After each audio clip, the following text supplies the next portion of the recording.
All right, we are live here with David Osk in a public parking spot somewhere in Nashville, Tennessee. Yeah, that's right. I'm actually looking at the Titan Stadium across the river here. I was down south of town with my daughter playing in the Middle Tennessee State University Honors Children's Orchestra this morning, and it's on my way back here. So I just thought I'd pull over and knock one out of the park with Dr. Garrett here. So Well, I'm excited to be here. What we're going to talk about today is what makes someone a really transformational coach.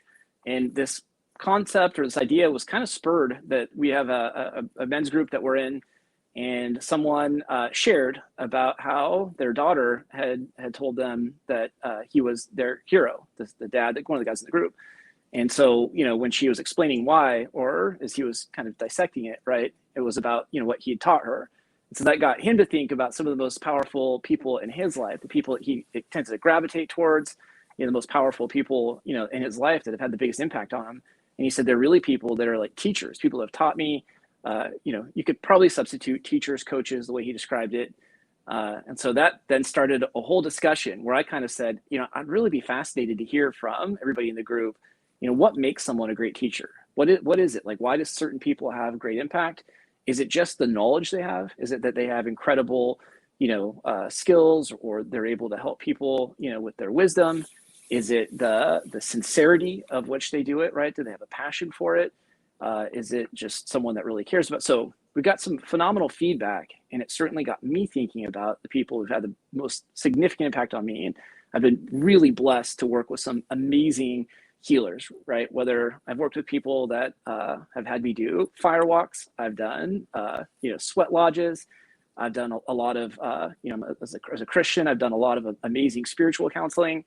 I've worked with psychologists, coaches, business coaches, life coaches. So I got a good amount of experience here. And I'm excited to be able to talk about the people who I know have had the greatest impact on me. So, but open up to you. What has been your experience in working with coaches and teachers, and what are some of the things that really stand out from the ones that have had the greatest impact on you? So this is near and dear to my heart since we of course are involved in, entrepreneurial groups, mastermind groups, and I'm of course in the process of getting a coaching certification and so on. So what's fascinating, there's some probably on the outset here just to talk about the difference between, I think there's the word coach and then the word, mentor, that kind of thing, or consultant or things like that. So, I think a lot of people would say, they use these terms interchangeably. So for me personally, one of the things that I would say that differentiates a coach versus a consultant, a coach versus a mentor, a coach versus someone who gives you counsel would be, those types of people are, of course, bringing you information or bringing you solutions to a problem. Where I think a coach, really in its purest form in our modern day terms is, on a more of a professional level, is someone that is helping you build awareness and find answers that are really intrinsic to you so that you have absolute ownership and buy-in of those things. So I want to bring up two of those, paradigms, as it were. But back to your original, I guess, kind of setup here, I look back on my life and there were so many people who were, teachers and, choir directors and, coaches and things like that. And I think the thing that really drew me to them, probably two things, was excellence and passion. Like, they were so intrinsically motivated. You knew when they got up in the morning, you knew the teachers and coaches and stuff were just kind of mailing it in, right? Yep. But then there were a handful that you could tell they were called by something greater. Yeah. And they were so motivated to have a wonderful impact on those people around them. I will never forget those people. Yeah. I mean, that is absolutely one of the things that stands out the most to me. And, making the distinction, it's interesting as a psychologist, right, as a therapist, the work I do is really more of a coaching nature. Right. So it is interesting sometimes to see, I've had this discussion with colleagues a number of times, and sometimes there is a fine line, right, between a coach, a consultant, a counselor, all these things. Yeah. And even within, coaching, there's probably what you call directive versus non-directive coaching or therapy, right? So non-directive is that you're not really, giving direction or guidance.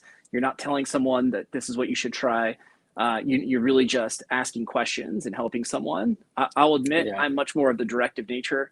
If I'm paying someone a lot of money, right, and I'm asking them a question, I want them to answer the question. I don't just want to get back. Now, I do think it's important to have to dig, right, and to dive deep and to find the answers within. But sometimes I need guidance on knowing, like, try this out, try that out. So I do. I love that idea, right, of even just talking about there's different. And I think what works for each person, what makes someone transformational, there's a little bit of a uniqueness to each of us, right? That what is someone that's transformational to me versus someone to you versus someone else is really dependent on, my personality. We call that goodness of fit. And interestingly, there's tons of research on what makes, for therapy, they call it empirically validated therapy or interventions. And so they've looked at, is there certain interventions that are just superior, right? Is it cognitive behavioral therapy? Is it acceptance and commitment therapy? Is it all these different types? And what they found is that perhaps the most significant variable in having a successful therapy outcome is what they call the goodness of fit, is that you have a really great, right? The person you're working with, you feel like they get you, you feel like they care, you feel like that you can trust them, right? And they put together a plan that you feel confident in. And so, and I don't think that's any different, whether it's coaching, consulting.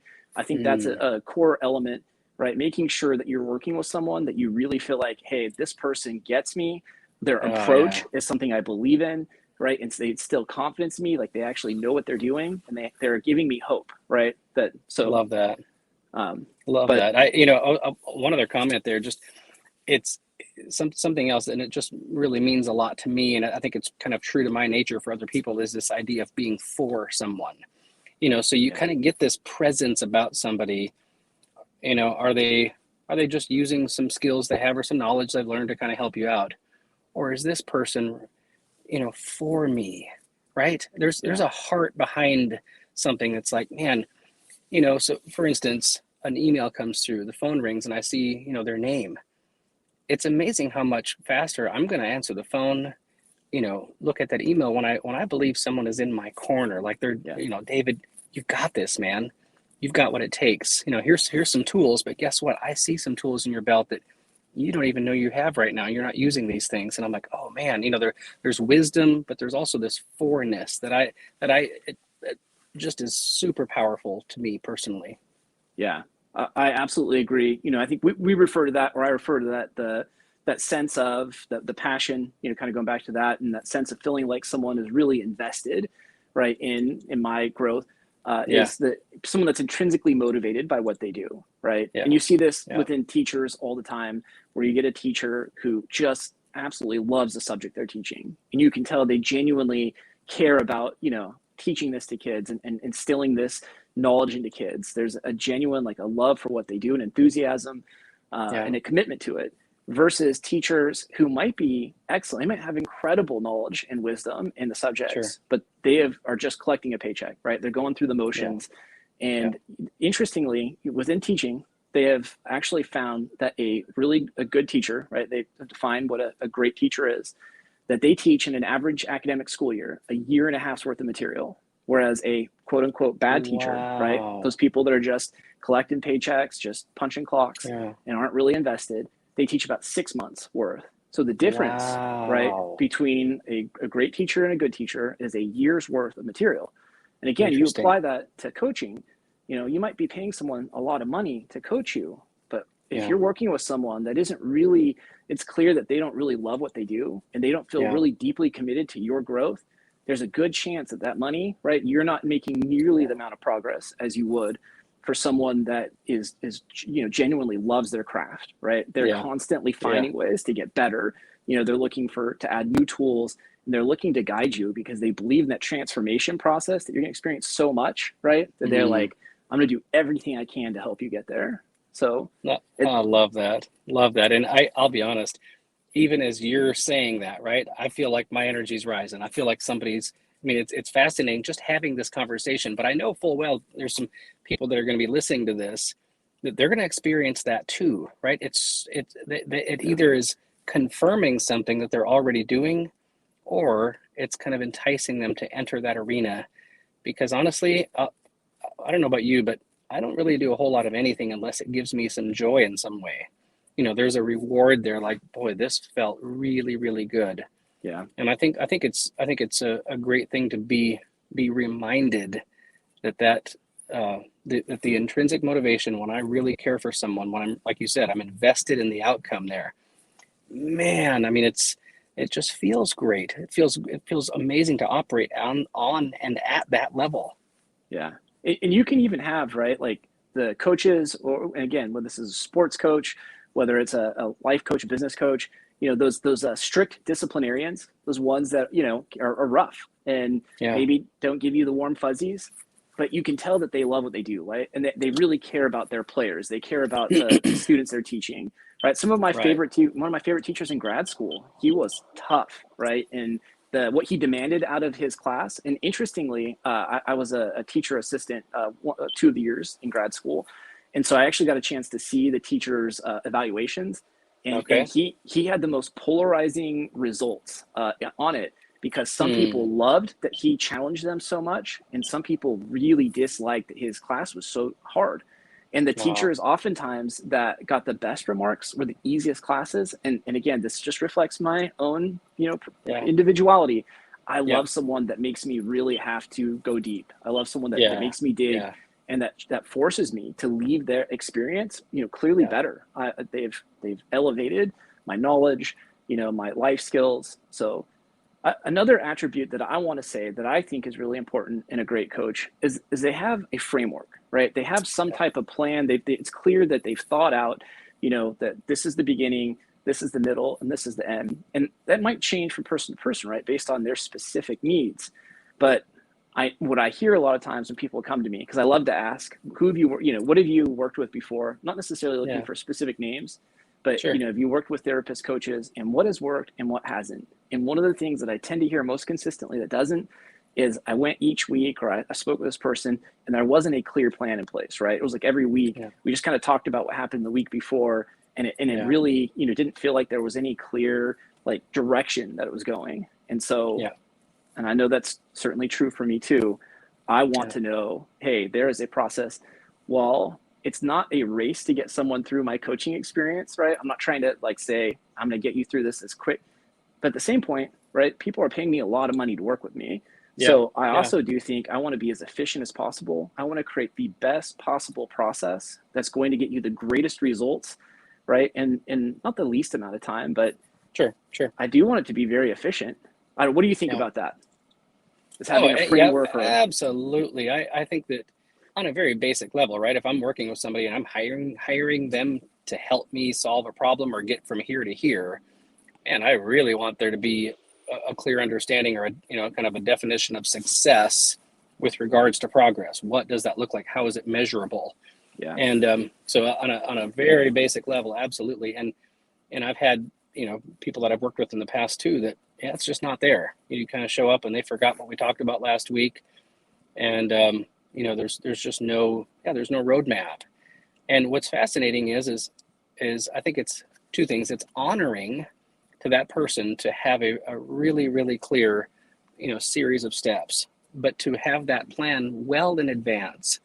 So they are told, by the way, here's you've told me this is where you are and here's where you want to go, that kind of type of thing. But each week I'm going to be doing these things and I expect these things out of you. Yeah. And that. So, one of the things that we do, for my clients, I will actually send them a prep form, before, and they have to turn that in at least 12 hours in advance of our call. And it's 5 questions on there. And it just basically, they're setting the agenda, for that call. So that if they need tools in their belt, if they need information or whatever that is, it's a really, really clear agenda.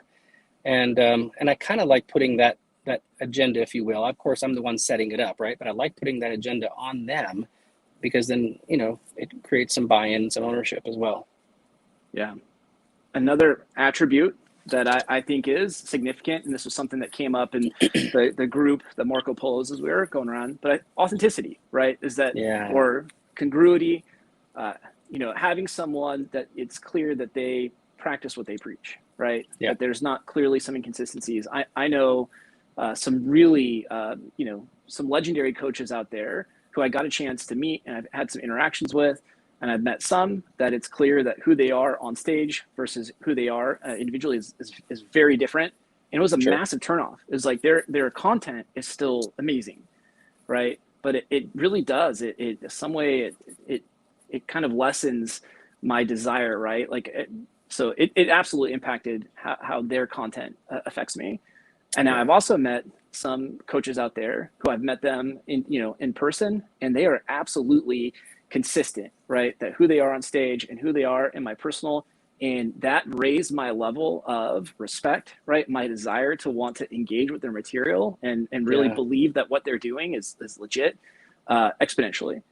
And so I think that ability to really, if you've got a process, there's something you're preaching, it's really important that you actually believe in that and that you're living it out. What do you have to say about that? And look at the people, in society that have been, the proof's in the pudding, the people that have been held in high regard in our society as being leaders, right? But then when they're quote unquote found out, you think the quintessential Lance Armstrong. I just saw an interview with him, the other day, and just talking about that process for him. It was honestly, it was kind of gut wrenching, but at the same time, you don't see many people wearing the Live Strong bracelets and everything else. Although what he was doing, for the most part, was great, and the things that he was espousing and promoting, and it's so yes, character, integrity, it matters. It's it's kind of everything on some level, it's but couldn't agree more, and that's humbling. It really is, because we're not perfect, and so for me to be held to that account, as well as hold someone else to that, we've got to show a lot of grace to each other, but it matters. It's a big deal. And would love to see, just want to put that, for anybody that has any feedback on what, characteristics that they found to be the most impactful, what they look for in a coach, would love to see that in any of the comments, or if there's questions. I know I love when someone, I love tried and true principles, right? There's just, there's certain ways of living that are just true, that when you apply them, right, they provide predictable results. But when someone can package that, or the ability to, do that in a new way, right, something that stands out, that's unconventional, I think the research shows too, we're drawn to, when you feel like I've tried this, I've tried that, and someone figures out a creative way to be able, I love that, right? And of course, most importantly, that it gets results. I think that's very much what I try. Yeah, I see accountability, I think is huge. And I'm sure that goes both ways, right? What do you think about in coaching, this idea of reciprocity, right? That, in therapy, we're supposed to be this blank slate, so we're really not supposed to share much of who we are, of our personal experience, and there's reasons for that. But as a coach, it's slightly different. And I'm sure every coach is different in how comfortable they are in being able to share who they are, some of their life experience. And so, when I'm working with a group or an individual, I'm very much engaging on what I think is appropriate, whether or not I believe it's going to have benefit. I'm certainly not sharing just because I want to get in there and brag or any of that stuff. But I also think that reciprocity is huge, right? I think the ability to be open, I think the willingness to share, who I am and that in the process, for me, is absolutely something I look for in a transformational coach. What's your thoughts on that? Yeah, and I'm hoping I'm understanding your question correctly, but I think the thing that kind of bubbles to the surface when I hear you say that is if I can tell someone, has a bit of an upper limit challenge, or a barrier where they're, man, can I do this? Is this too much for me? That kind of thing. Just for them to know that they're not alone, right? They're not sitting across from somebody who's, holier than thou or whatever, and I'm better. It's to say, hey, you know what? I've struggled with that. I get it. In fact, I struggle with that, on occasion now, or I have, I remember in my 30s or whatever it was, man, I had that was it for me. I couldn't see above that. I couldn't get beyond that, and kind of gave up, I gave up. But guess what? I found there's always a third option, right? I found a different path forward. So I think there's a balance there of kind of respecting those boundaries and so on, and not, making yourself the hero, if you will, right? Because we sure don't need to do that at all. And everybody needs to kind of to be the hero of their own story. But boy, I love this idea of just, coexisting with somebody, just walking next to them, like we're in this together, that kind of thing. Yeah. And I think that's 100% right. Just this idea, it is a human relationship. And so Yeah. even though there is kind of a paid element to it, right, there is this human connection. And I know for me, like I really care about the people I work with. And Yeah. so, I want to make sure that that's felt, that it's experienced. I don't want it to feel like some artificial. So even though, Right. the relationship may not transfer outside of the context of the coaching relationship, right, that it really does feel like, and there's the ability to use the relationship, right? I think some of that deep level coaching, we call it when you make a process comment, right? So when you're feeling something in the moment and it's like, man, I'm feeling really stuck right now in this experience with the coaching client, right? Yeah. And sometimes you're able to say, I feel stuck right now, and I'm wondering if that's what you're feeling, right? I wonder if what I'm thinking. And so it's like this meta level, right, of being able to interact. Yeah. And the more that you're in tune and really in touch with what's going on, so Yeah. you're experiencing this person, but you're aware of your own process, and then you're able to use that. Those have been some of the most profound moments in coaching that I've ever experienced. Yeah. What have you I ever? love that. Oh, Al, I can't imagine anybody just hearing what you just said disagreeing. I mean, it's like you said, it's people. I mean, we're in this together, and it's when I think about walking with another human being on that level, it's an honor, and to kind of have that connection of shared experience, good or bad. There's something really just supernatural about sharing, in those what we would even consider just kind of minor moments. But I don't think there are really minor moments. I think we just kind of blow by them sometimes. But yeah, I totally agree with what you just said. Yeah, we're seeing transparency and authenticity as other Yeah. characteristics that 100% I think are essential, right? For a transformational coach, you Yeah. might be able to work with someone, but that has great knowledge. But if you want that transformational coach, right, I think those are Yeah. essential ingredients. So someone Yeah. asked one time about, superpowers and things like that. And as I see the word authenticity, I believe that authenticity is like the ultimate superpower. And Yeah. the reason why I say that, is the way we frame it in the coaching that we do and the groups that we lead, is that authenticity is about just really understanding who you are and playing to your strengths. So you're bringing the best of who you are, right? A deep Yeah. understanding. You're aware of your limitations. You're aware of, what makes you most uniquely you. And Yeah. so operating in that zone, I don't see how you could possibly have a greater superpower, because essentially authenticity means that you Right. are operating as the fullest, most, true version of yourself. So Yeah. it's just my plug for authenticity as a great superpower, especially in transformational coaching. Yeah. No, you nailed it. I think that most everybody has had or even is in a season where they don't feel you know comfortable in their own skin, right? They're not authentic. They're just like, what in the heck am I doing here? And it's just going against the tide. They're just feeling, duck out of water, whatever you want to call it. But when you lock in, like you said, you lock into those things that are, really unique about you, that are the highest good, and you start operating in that. I mean, it's phenomenal. I mean, talk about flow state. There's, athletes call it the zone, or, you know, I mean, it's really really amazing. And of course, just the opposite of that, I always like to kind of back into it, because everybody knows when they're not doing that, because you feel awful. Like words like checked out or stressed out, or I mean, just lacking creativity. I mean, it's amazing. So if you're feeling those types of things, you are not acting in your authenticity, and whether that's in your marriage or your parenting or your work, or even when you're alone. And I went through, of course, your program last year, and now, of course, I'm facilitating another group, with you here, and it's phenomenal to see that not only the change in my own life, as my authenticity has been just revealed and galvanized and has risen, but now to see that in other people is absolutely, it's supernatural. It's marvelous. I love what Alicia is saying here to help others. Coaching is needed to help people get out of this hypnotic rhythm, right? Kind of getting out of just this unconscious, not being awake. And so agree, right? I mean, our brain desires predictability. It wants, right? That's why it sets so many things on autopilot. We create habits. And, someone asked the other day, we were talking about, when you respond emotionally, right? Your feelings are hurt, and then you respond out of anger, out of those things. That might be genuinely how you feel, but they were just saying, is that authenticity?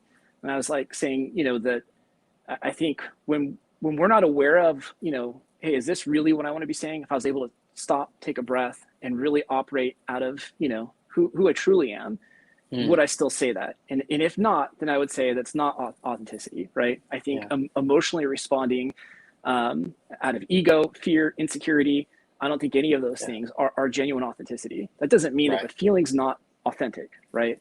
Absolutely is. But I think the ability to acknowledge the feeling, to own it, right, to be aware of it, to have compassion for yourself, and then to be able to move towards a values-based, kind of reaction, to be virtuous in that. To me, that is the epitome of authenticity. And it absolutely requires for someone to be awake, right? To have the consciousness to really be aware of, what am I feeling, and how do I not just, subconsciously, respond out of that? How do I breathe long enough to be able to enhance my capacity for growth and freedom? So love that. Love it. I know. I gotta wrap things up now here, but I love this discussion. I love some of the feedback and some of the comments that were happening here. I think this is such an important question, right? Something we didn't necessarily get to is, does a coach need to have, kind of grown or experienced something, right? If you're trying to be a marriage coach, do you need to be married and have a healthy marriage to be a great marriage coach, right? If I'm teaching authenticity, do I need to be practicing authenticity? I would argue that the answer is yes, but with caveats, right? Like I know people that have had failed marriages and then they've gotten remarried, right? And they're thriving in that, that do awesome. I know people that aren't married that do amazing marriage work. But when we're talking about transformational coaches, I don't know. My own bias, I'll admit, is that I want someone that's living it out, right? I want someone that, hey, they've walked where maybe I haven't. They have achieved something. They've grown in some way that I haven't. And so I believe they're able to lead me there because they've achieved it themselves. Again, just my bias. Doesn't mean that I'm right on that. But any thoughts on that real quick as we wrap up? Well, right. I mean, truth is truth, no matter really where you're hearing it from. And at the same time, the weight of it, spoken from someone who's been there, I've got friends who have walked through the valley of the shadow of death, period. And when they speak about anything, I listen, but it's because of their experience. So truth is truth, right? But at the same time, I'm totally with you. I think that the weight of it coming from the person who has walked that road is absolutely, it just carries more weight.